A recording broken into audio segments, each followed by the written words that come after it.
Senate will come to order.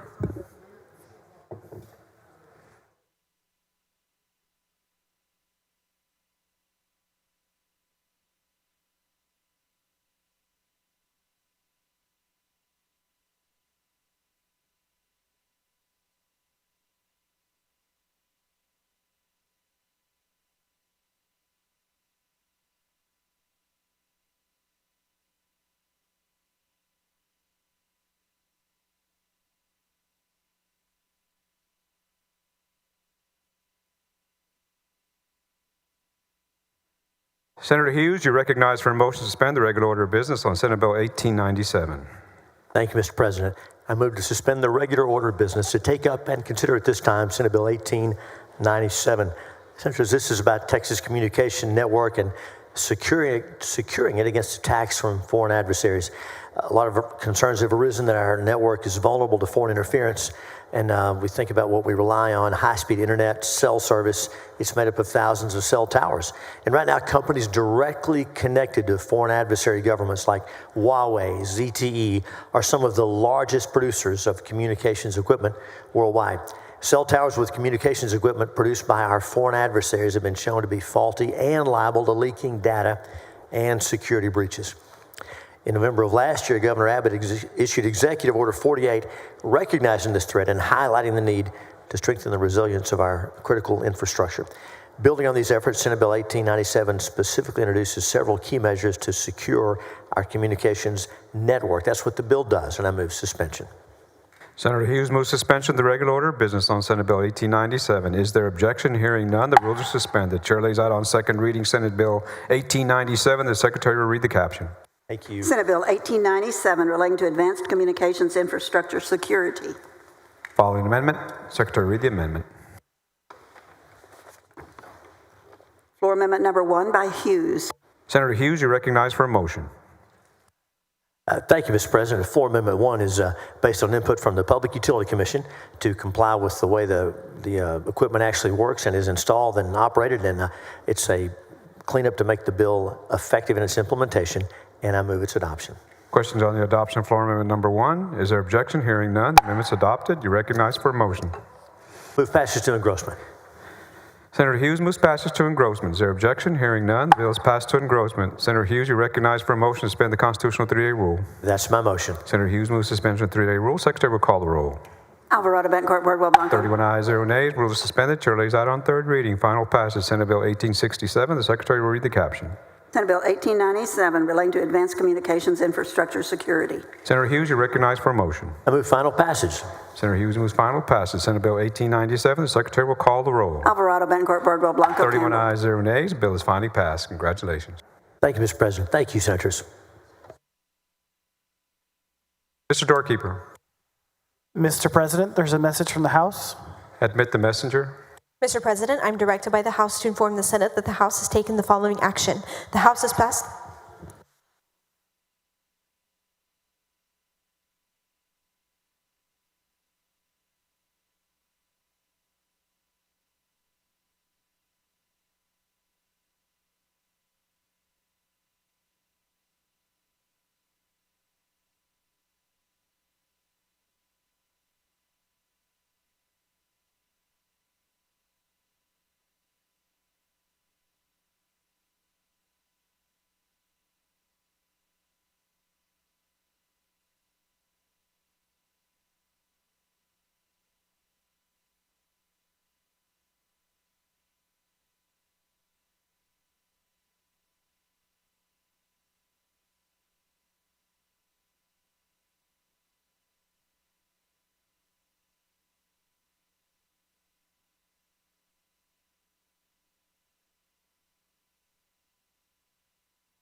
Senator Johnson?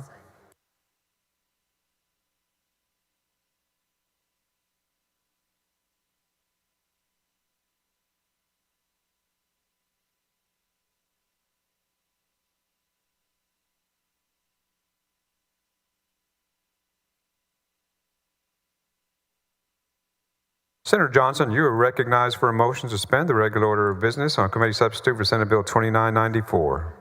Thank you, Mr. President and members. Senate Bill 2994 addresses a long-standing program that exists in Texas today, and that is a line item amount of money that's paid by every retail electric consumer that goes into a fund that TDUs have to administer to increase energy efficiency in Texas. It's what they're doing today. It's not very effective because our goals are not aligned. What this bill does is it realigns the incentives so that the TDUs make more money when they are more successful at making Texas more energy efficient.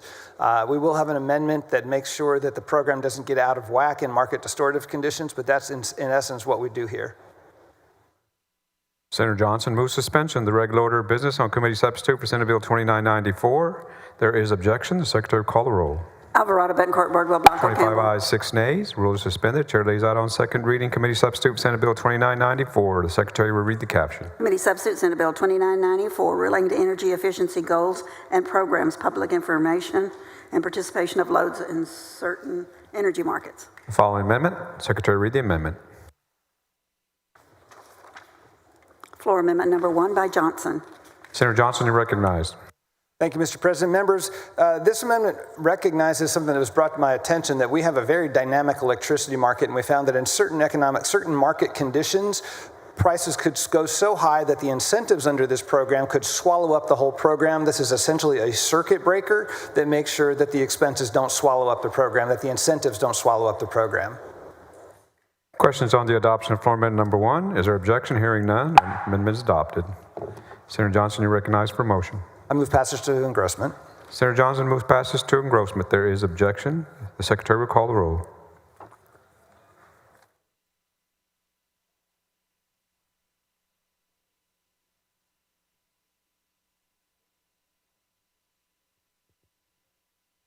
Alvarado, Betancourt, Bardwell, Blanco, Campbell. 25 ayes, 6 nays. Bill is passed to engrossment. Senator Johnson, you're recognized for a motion to suspend the constitutional 3-day rule. So moved. Senator Johnson moves suspension of the 3-day rule. Secretary, call the roll.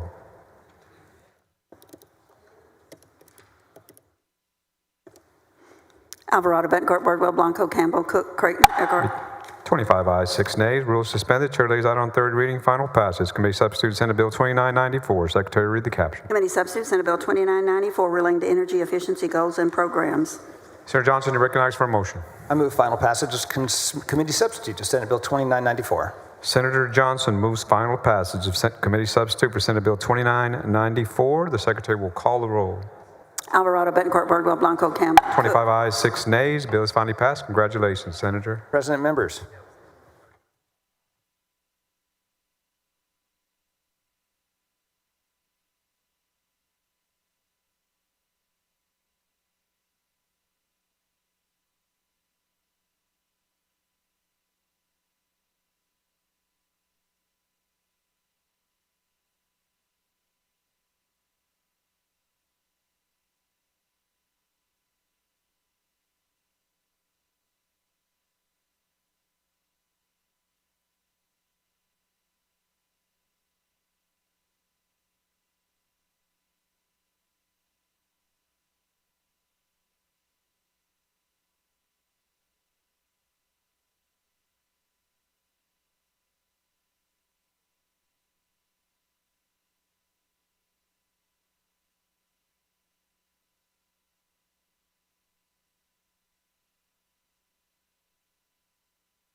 Senator Hughes, you recognize for a motion to suspend the regular order of business on Senate Bill 1861. Thank you, Mr. President. I move to suspend the Senate's regular order of business to take up and consider at this time Senate Bill 1861. Senators, this establishes a process for the Court of Criminal Appeals to appoint a special prosecutor to review law enforcement reports on election law violations, deciding whether to pursue charges, decline action, or request further investigation. We know that existing law relies heavily on local district and county attorneys to handle election law violations. We certainly recognize the importance of local law enforcement. We also acknowledge that many times with election law, there could be a conflict with local parties. There could be other matters that would make it inappropriate or difficult, at least, for the local prosecutor to handle cases like this. Limited resources even being one of those. And so, under this bill, law enforcement agencies can submit detailed investigation reports directly to the Court of Criminal Appeals, bypassing those potential conflicts and challenges. The court appoints a special prosecutor to evaluate the report and decide whether and how to move forward. That's what the bill does, and I move suspension. Senator Eckhart, for what purpose? To ask questions of the author. Senator Hughes, will you yield? Of course I'll yield. Senator, could you refresh my memory under current law, if there's a conflict of interest or some other reason why the prosecuting attorney needs to step aside, lack of resources, any number of reasons, isn't it the current law that the trial court select the special prosecutor? Well, Senator, my understanding is under current law, if the local prosecutor wishes to move forward, then the jurisdiction is there. And so the Attorney General or someone else cannot come in unless they're invited by that local prosecutor. And so if it were a conflict that the local prosecutor did not acknowledge, or a political conflict, if not a legal one or others, that's really what this is aimed at. This is aimed at removing a willing prosecutor. So this is not under the current statute. This is to remove a willing local prosecutor. Well, Senator, I see what you mean, and you may be using a legal term of art that I may be using it the same way. The local prosecutor would not be removed from office, but for this particular case, the Court of Criminal Appeals would appoint a special prosecutor. As to whether they're willing to do it, I think this would come into play in cases where the local prosecutor was not willing to move forward with the investigation. Why not just have the trial court name the special prosecutor, as in all other cases of a pro tem prosecutor? Well, Senator, under current law, I don't believe there's a mechanism when the local prosecutor wishes to keep a case, but the local prosecutor should not keep that case. That's really what this is about. So it's not one that's addressed by current law. As you know, after the Stevens case, the Attorney General no longer has concurrent jurisdiction on election law cases. So this is to fill that gap. So is there any other circumstance in current state law where a court other than the trial court names the special prosecutor in a case? I don't know, and I don't know that there are. And if you know of some, I'll defer to you. This is the only one I'm aware of. So neither one of us know of any other instance where the Court of Criminal Appeals actually appoints a special prosecutor. I believe, in this case for election law, I believe that's unique. Thank you for answering my questions. Thank you, Senator, of course. Senator Hughes moves suspension of the regular order of business on Senate Bill 1861. There is objection. The Secretary will call the roll. Alvarado, Betancourt, Bardwell, Blanco, Campbell. 20 ayes, 11 nays. The rule is suspended. Chair lays out on second reading Senate Bill 1861. The Secretary will read the caption. Senate Bill 1861 relating to the appointment of a special prosecutor by the Court of Criminal Appeals for certain criminal cases. Senator Hughes, you recognize for a motion. I move passage to engrossment. Senator Hughes moves passage to engrossment. There is objection. The Secretary will call the roll.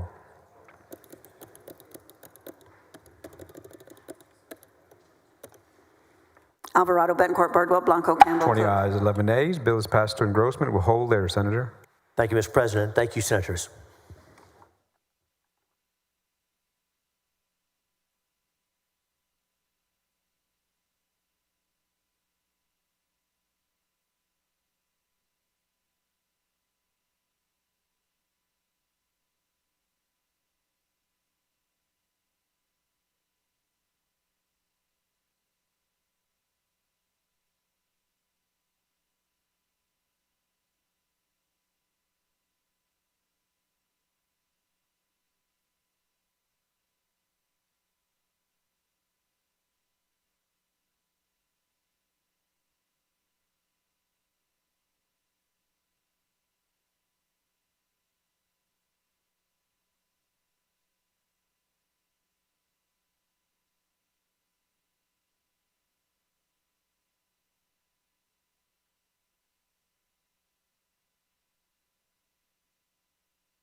Senator Creighton, you're recognized for a motion to suspend the regular order of business on committee substitute for Senate Bill 2617. Thank you, Mr. President. Members, in 2022, the SBOE, the Texas State Board of Education, considered major revisions to the state's social studies curriculum, including a proposal to replace the traditional date notations before Christ BC and Anno Domini AD with the terms before Common Era BCE and Common Era CE. After extensive public feedback, including strong concerns from parents and educators and community leaders about abandoning the traditional references to BC and AD in the dates that we reference, the board ultimately postponed major curriculum changes until 2025. This issue remains unsettled. Without clear direction from the legislature, school districts and open enrollment charter schools could begin adopting and purchasing instructional materials that move away from the longstanding BC and AD designations that generations and generations of Texans have learned. Senate Bill 2617 acts decisively to protect historical integrity in our classroom when we refer to the date that's referenced. It requires districts and open enrollment charters to adopt a policy mandating the use of AD and BC when expressing dates during instruction and ensures that curriculum materials reflect the same standard. By putting this policy into law, this legislation safeguards Texas's tradition of teaching history clearly, consistently, and without any distortion, ensuring that parents and teachers and students can rely on a stable and foundational instruction moving forward. With that, Mr. President, I move suspension of the regular order of business to take up and consider 2617.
Senator Creighton moves suspension of the regular order of business on committee substitute for Senate Bill 2617. There is objection. Secretary will call the roll. Alvarado, Bencourt, Birdwell, Blanco, Campbell, Cook. 21 ayes, 10 nays. Rules are suspended. Chair lays out on second reading committee substitute for Senate Bill 2617. The Secretary will read the caption. Committee substitute Senate Bill 2617 relating to a policy adopted by a school district or open enrollment charter school regarding the expression of dates.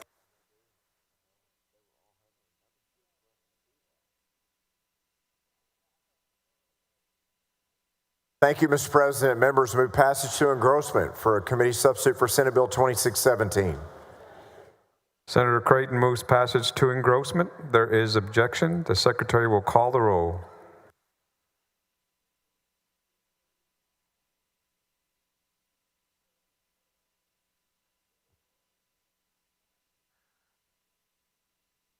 Alvarado, Bencourt, Birdwell, Blanco, Campbell, Cook, Creighton, Eckhart. Cordes. 21 ayes, 10 nays. The bill is passed to engrossment and will hold there. Thank you, Mr. President. Members.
Mr. Doorkeeper, Mr. President, there's a message from the House. admit the messenger. Mr. President, I am directed by the House to inform the Senate that the House has taken the following action. The House has passed the following measures: HB 1422 whole, relating to the rights. Thank you.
Senator Hughes, what purpose? For an announcement? Thank you, Mr. President. For an announcement, the Committee on State Affairs has a posted meeting that begun this morning and will resume upon adjournment. Witness registration for public testimony has been open since 8 a.m., and I want to announce for those in the building wishing to testify that registration will close at 6 p.m. And of course, we'll stay as long as registered witnesses want to testify, but registration for public testimony on the bills posted for today's State Affairs hearing will close at 6 p.m. Thank you, Mr. President. Thank you, Senator Hughes.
Members, we've been waiting for some amendments. We have our amendments. Senator Hall, you're recognized to suspend the regular order of business and the attend calendar and the printing rule for SB 3070. Thank you, Mr. President and members. Just say so moved and you'll know what you're... Or so moved, Okay, Mr. President. now you can lay out the bill. Okay, all right. Members, we've had a lot of discussion about the lottery and what is the problems we've had with it. I'm not going to go into a lot of the detail behind what's led to the strong recommendation that we make significant changes in our lottery. I will just say that the problems we've had were not as a result of some very smart people from outside the government figuring out how to beat the system. What we had here was the criminal activities that taken place came from within the Lottery Commission itself, and significant restructuring of it is other than eliminating it completely, the significant restructuring that we're talking about doing and limiting its operations is the only practical solution that we owe the people of Texas, because a lot of money was stolen from them with the shenanigans that went on. The commission, it changed its administrative rules specifically to assist criminal rigging of the lottery. These changes were made in many different rule changes that were directly opposed to what the law said, but nobody held them accountable. They directed contractors to send dozens of lottery machines to so-called retailer operations without asking any questions. And what they did resulted in a jackpot in 2023 win by an organization that had machines located in 4 different locations that were all deployed the week before the draw, where they bought basically all the possible combinations. They deployed them to one location that did not even have a retail license, nor did they have a bank account. They didn't pay for the tickets they were supposedly have sold until after they had won.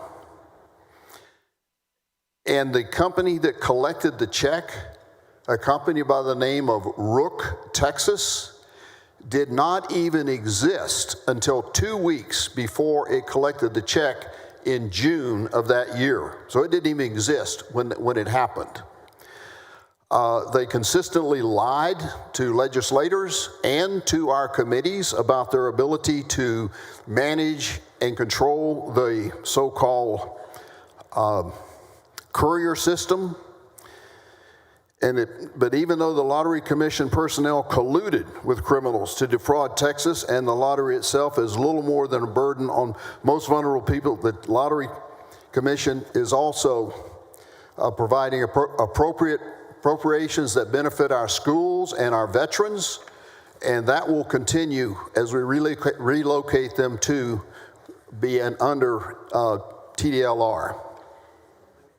The bill includes a limited scope sunset review of the state lottery to be conducted in August of 2027, and this will allow the sunset staff to evaluate and recommend whether to continue with the state lottery. And unless continued by the sunset review, the state lottery will be abolished in December of 2027. Now, this will not include bingo. Bingo will be handled separately, so it will continue and will not be a part of it.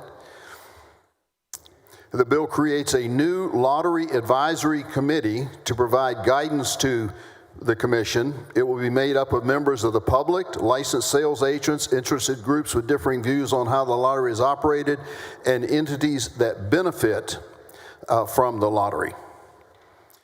The advisory committee members cannot be compensated for their participation, but can be reimbursed for expenses. And I will have several amendments to ensure that the Lottery Advisory Committee meetings are fully open to the public, and that the TDR Financial Crimes Intelligence Center will also have discretion to identify and respond to criminal activities related to the lottery.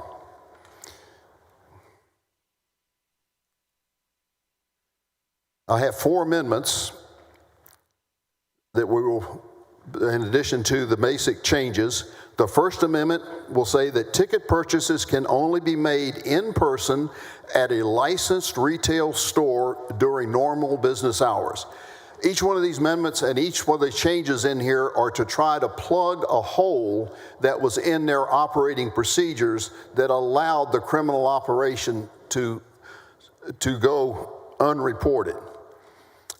The retail stores must have a Lottery Commission approved age verification process at the point of sale, and all new rules and modifications must be in full compliance with the Texas statutes. No rules can be written that are counter to what is in the law that's now being passed. This amendment will remove the preference for the hiring of current lottery employees, and the advisory committee must include members, as suggested by Senator Bittencourt, with backgrounds in law enforcement, legal affairs, and finances. The Second Amendment will clarify 3 penalties. Make sure that what we say in law, that if they're going to violate it, there is going to be a penalty for having done so.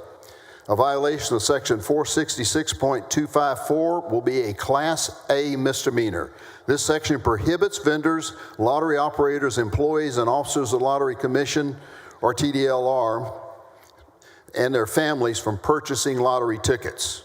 A violation of Section 466.255 will be a Class B misdemeanor, and this is a new section that prohibits purchasing more than 100 lottery tickets in a single transaction. And a violation of 466.318A1 will be a Class A misdemeanor. That is to try to purchase a ticket by telephone or on the internet. The Third Amendment provides for more transparency. The Lottery Division is prohibited from using emails or document tracking software that automatically deletes, without a prompt, the documents. All documents, including emails, must be preserved for at least 18 months. And comprehensive minutes for all formal and informal meetings between Lottery Division personnel are to be posted on the Lottery Division website.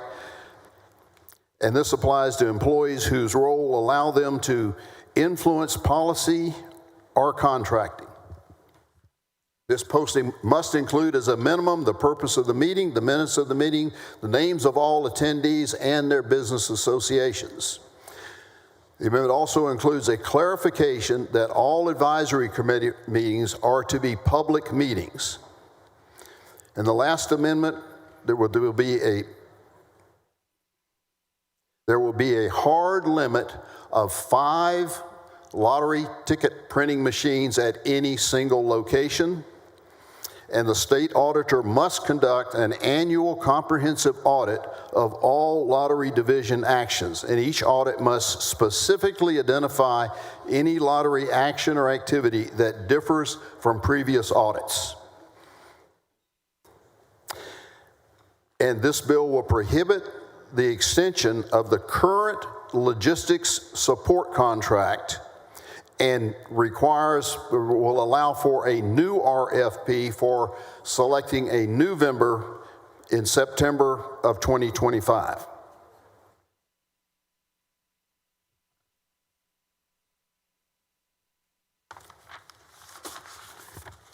And it adds, the governor, the lieutenant governor, attorney general, and speaker of the House are automatically TDLR approved inspectors of any lottery operation or retailer. And with that, Mr. President, I move suspension. That means I can get in the back room the next time, right? That is correct. There we go. And we get the information we ask for. Yeah, we didn't want to kick open any doors, but now we can walk in the door. Absolutely. No machines behind the wall. Senator Menendez, what purpose? Questions of the author, Mr. President. Do you yield? Yes. Thank you, Mr. President. Thank you, Senator Hall. Senator Hall, first and foremost, I have to agree 100% with the intent of your legislation. I think that we have to root out any kind of corruption whatsoever. The only kind of questions or concerns that I have is because you're aware that currently the lottery helps fund the Foundation School Fund, the Fund for Veterans Assistant, the UTMB Galveston Teaching Hospital, as well as some other hospitals across the state. You're aware of that, correct? That's correct. Yes. And so my understanding is the Texas Veterans Commission, currently their Fund for Veterans Assistance receives over $40 million a year. Is that correct? Yes. Okay, so then we're going to try to, I love the amendments you presented because you're rooting out the ability to sort of game the system, if you will, no pun intended, but to game the system, and you're just trying to take it back to its origins where people were supposed to buy in person.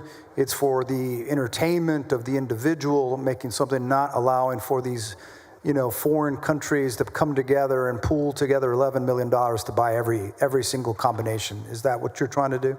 That is correct. Very good. And so the concern that I had is, one of the concerns, now that we're in agreement, because obviously, I think you would agree with me that in the findings, when there was a interim committee that looked into abolishing the lottery. This happened in 2013. The legislature established this interim committee to review the Texas Lottery and Lottery Commission to consider abolishing it. The findings were that from 1992 to 2013, the Lottery Commission had contributed over $22.8 billion to the state, $17.1 billion to the Foundation School Fund, $39 million for the Texas veterans, $176.9 million to UTMB Teaching Hospital, and $5.4 billion to the GR Fund, and $171 million to other beneficiaries. The report also stated that eliminating the lottery would result in a reduction of public education funding, about $1 billion a year, which would cause potentially an increase in taxes or reduce funding. My concern with that in mind, on page 14 of your bill, I think starts here on line 64. It says, unless continued in existence as provided by code, by that chapter, the commission and the department are abolished. And chapter 2001 of this code expires September 1, 2033. And so my question is, does that require that we pass a new bill that we have to vote to create the lottery again, or do we just have to sunset it like it's regular sunset review? I view this as a regular sunset review. Okay. My concern is that I don't want people to get caught, and that's my concern with this bill. And hopefully, the bill still has to get to the House and get worked on. My concern is that people that are opposed to gaming, and look, I don't play the lottery. I personally don't. I feel like it's a voluntary tax for people who don't like to do math very well. But it is a way that people voluntarily give the state revenue and give our schools revenue and they get enjoyment from it. And so my concern is that people that don't appreciate gaming in Texas might see it as an opportunity to eliminate it if they had to take a vote for it. And so that's a concern that I have. I'm going to be supporting your legislation and supporting your amendments, but I am concerned that if we don't keep it in a way that we require an affirmative vote for this to continue, that maybe it's considered a vote for gaming. So I look forward to working with you, but thank you for answering my questions. Thank you. Secretary will call the roll. Oh, I'm sorry, Senator Campbell. What purpose? Thank you, Mr. President. Just to confirm an answer to a question. Yes, Senator Hall? Go ahead. So did you say that we are maintaining the lottery? I mean, it's going over to TDLR, but the veterans portion, that supported veteran activities, veteran programs. Yes, Thank you. The lottery will continue, and its revenue will continue to be used just like it has in the past. There's no change being made to where the money goes. And that's what I thought it is in the bill, or with the amendments in the bill, and I just wanted to clarify that. So thank you, Senator Hall. Thank you, Mr. Sure. President. Secretary will call the roll. Or any objection? Hearing none. Rules are suspended. Chair lays out on second reading Senate Bill 3070. Secretary, read the caption. Senate Bill 3070, relating to the abolishment of the Texas Lottery Commission and the transfer of the administration of the state lottery and the licensing and regulation of charitable bingo to the Texas Commission on Licensing and Regulation. The following amendment. Secretary will read the amendment. Floor Amendment Number 1 by Hall. Senator Hall, you're recognized. Okay, this amendment, I went over it. I can make that review again. It's exactly what I said before in this amendment. You might want to walk through it just again. Okay, this amendment, tickets purchases can be only made in person at a licensed retail store during normal business hours.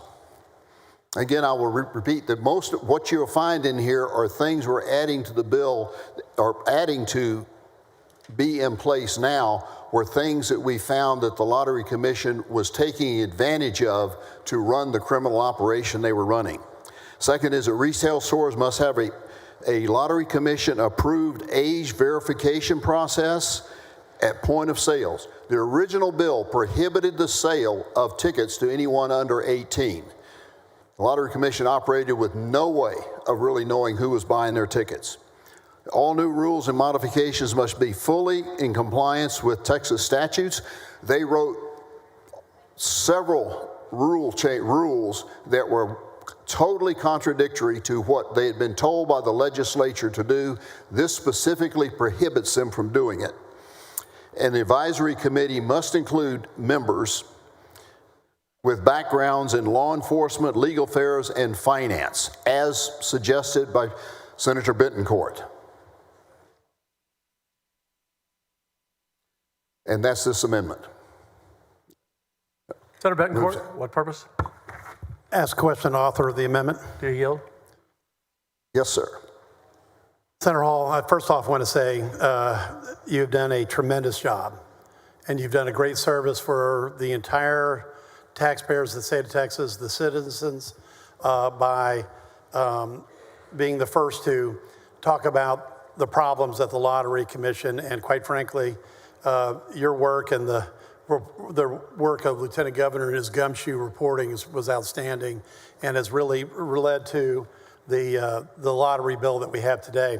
And for my contribution on this, this was really apparent when we interviewed the Lottery Commission members with the now resigned director, when we started asking questions about money laundering, et cetera, that they were good people, but no one on the board had any experience with lottery operations. True? That's true. Right. Absolutely. So at looking at all the other lottery commissions around the state, the commonality, and the states that have them, the commonality was simply the three important people. Someone with lottery law experience because of the problems you just mentioned about the conflicting rules. One member with law enforcement capability. So we have legal and law enforcement. And then the other one was just general experience in lottery operations and finances, was just on the board itself. Otherwise, they have no ability to oversee the operation. That is correct. And that was specific. We need that specifically to make sure that you have the right talents looking at what they're doing and can see when things are being done that are untoward.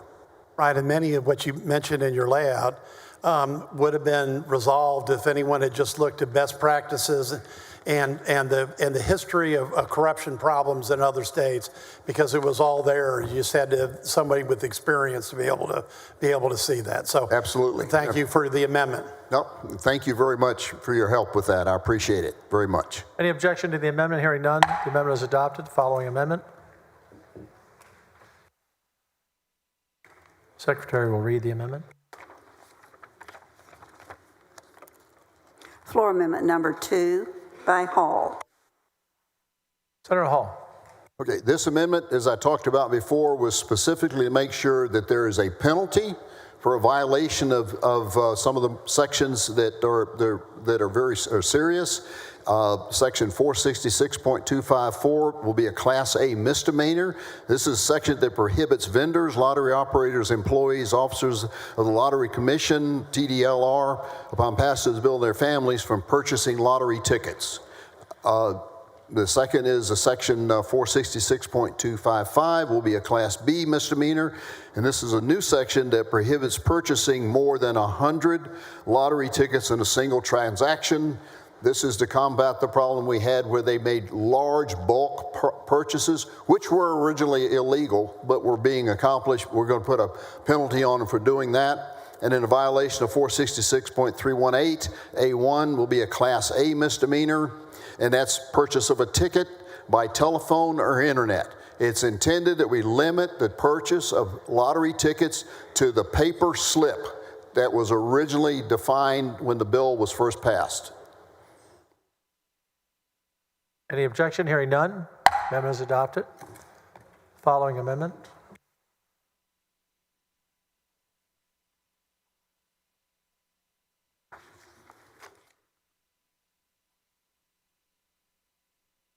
Senator Hall, on your amendment. Thank you.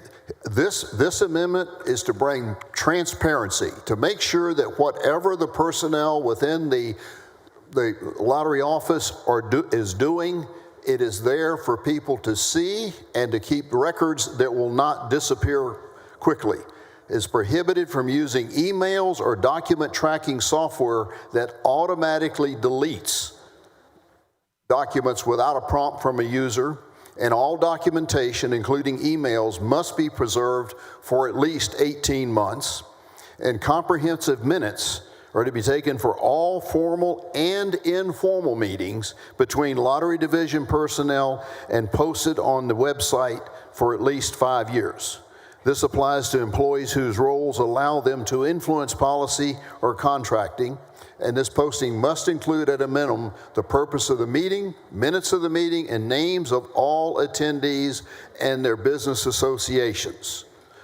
This was done because of the incredibly large number of meetings that were held with people that had absolutely no business talking with our folks in the Lottery Commission that were just involved in the crime affairs.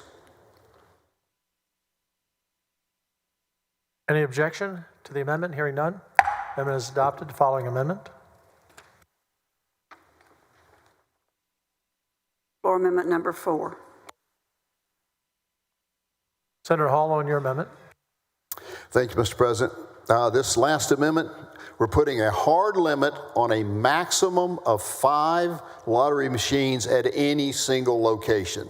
This is done to accommodate some of the larger users like Buc-ee's and H-E-B, but one of the problems we had was they were able to do the things they did where they had as many as 45 machines in a single location. This is going to flat limit it to no more than 5 machines in any single location.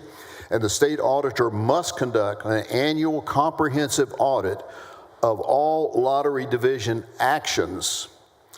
And each audit must specifically identify any lottery actions or activities that differ from previous audits. This is just a built-in check to see if changes are being made that's moving them in a direction they should not be going in. So the independent auditor will be identifying if they're making changes that are deviating from the baseline that we're setting up.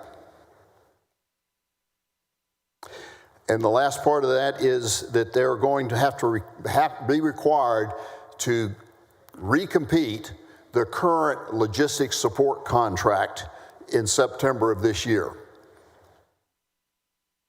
Any objection to the amendment? Hearing none.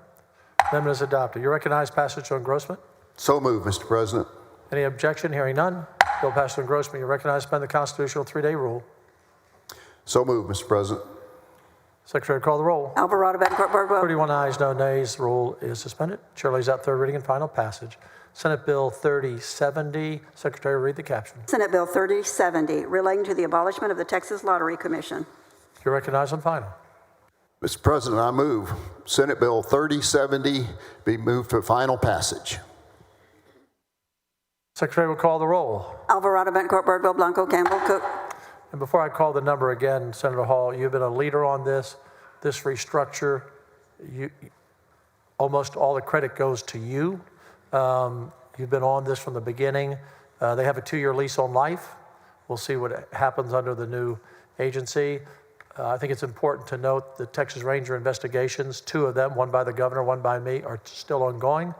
And if anyone knows where the former executive director, Gary Grief, is and they're watching, let us know, because the Texas Rangers would like to talk to him. Absolutely, Mr. President. I couldn't have done this without the cooperation of everyone, and I really thank you for listening. I know it sounded a little strange when I first brought it up, but I thank you very much for at least listening, giving me a chance for me to explain what we were seeing, because it was unusual of what was happening. And particularly in the Finance Committee, Senator Huffman had where they actually lied to us. Senator Bentoncourt was after them. Senator Perry went after them in asking some very pointed questions that helped get people's attention. And I commend you as a body, listening when you heard something like that was being brought up that's kind of out of the line of what we would normally do, and being willing to listen to the rest of it and learn what we've learned, so that it brought us to this point of correcting this, because we had an operation that was stealing from the people of Texas, and we had an obligation to do something about it, and today we've done that. Thank you, Senator Hall. The vote is 31 yes votes and no votes. Bill is finally passed. Thank you, Bob.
Following bills and resolutions on first reading and reference to committee, the Secretary will read the bills and resolutions.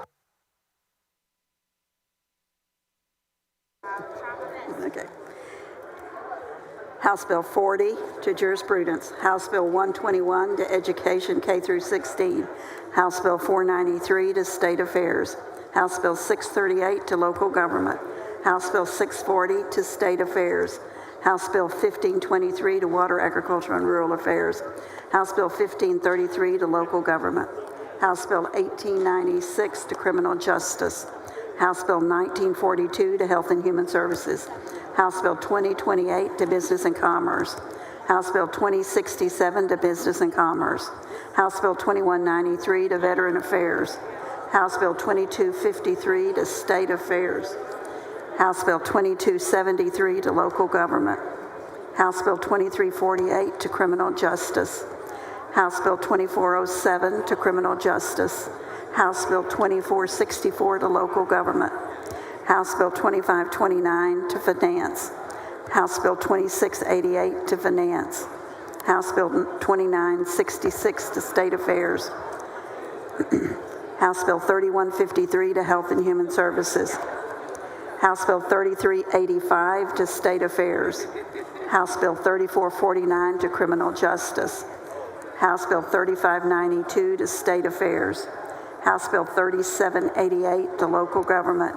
House Bill 3970 to business and commerce. House Bill 3993 to state affairs. House Bill 4281 to state affairs. House Bill 4308 to local government. House Bill 4310 to business and commerce. House Bill 4370 to local government. House Bill 4504 to health and human services. House Bill 4611 to health and human services. House Bill 4668 to business and commerce. House Bill 4690 to business and commerce. House Bill 4809 to local government. House Bill 4995 to state affairs. House Bill 5081 to state affairs. House Bill 5308 to veteran affairs. House Bill 5668 to local government. HJR 73 to local government.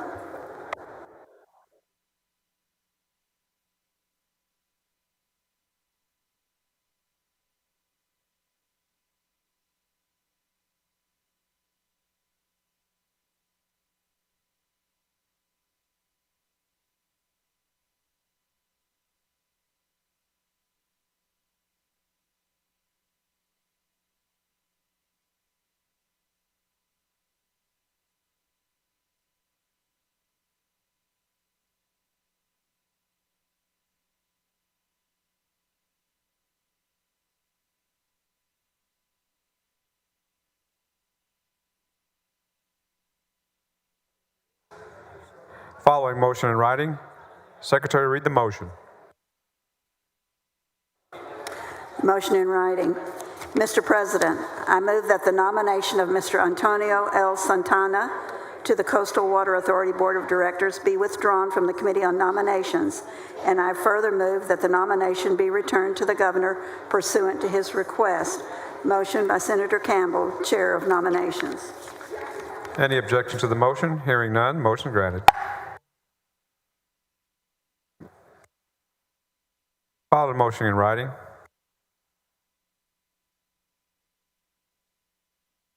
Motion in writing. Mr. President, I move that the nomination of the Honorable Jason E. Boatwright to the Texas Racing Commission be withdrawn from the Committee on Nominations, and I further move that the nomination be returned to the governor pursuant to his request. Motion by Senator Campbell, Chair of Nominations. Senator Hancock, what purpose? For announcement. No. Hold for just a moment. Is there objection to the motion? Hearing none, motion is granted. The President's desk is clear. Are there any announcements? Senator Hancock. Now I have an announcement. Proceed. President, I move to suspend the 24-hour posting rule in accordance with Senate Rules 1110, 1118, so the Senate Committee on Veteran Affairs can meet today, Thursday, May 15th, 2025, at my desk immediately upon adjournment to consider pending business. Mr. President, members, I move suspension.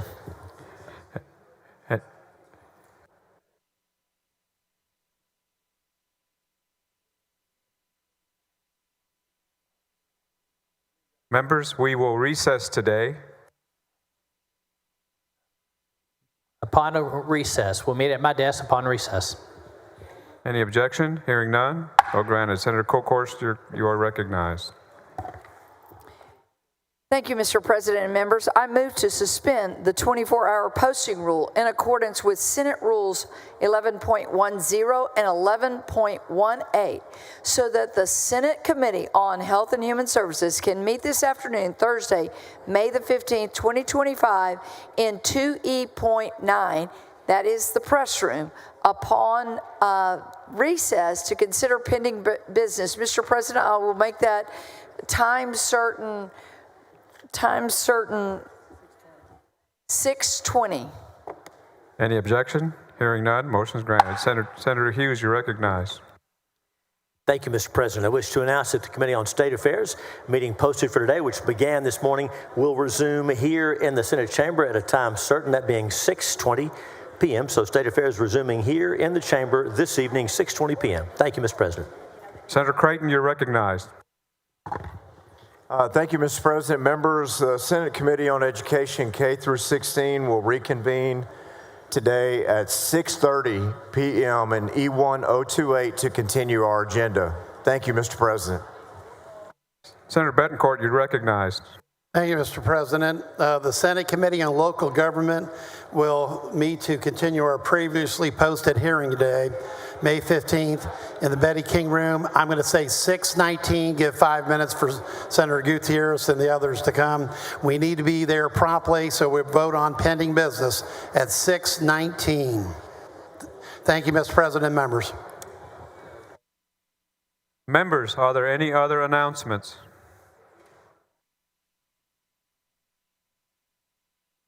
Hearing none, the chair recognizes the Dean of the Senate for a motion. Thank you, Mr. President. I move that the Senate recess until 9 a.m. Friday, May 16th. Is there objection to the motion? Hearing none, motion is granted. The chair stands in recess until 9 a.m. Friday, May the 16th.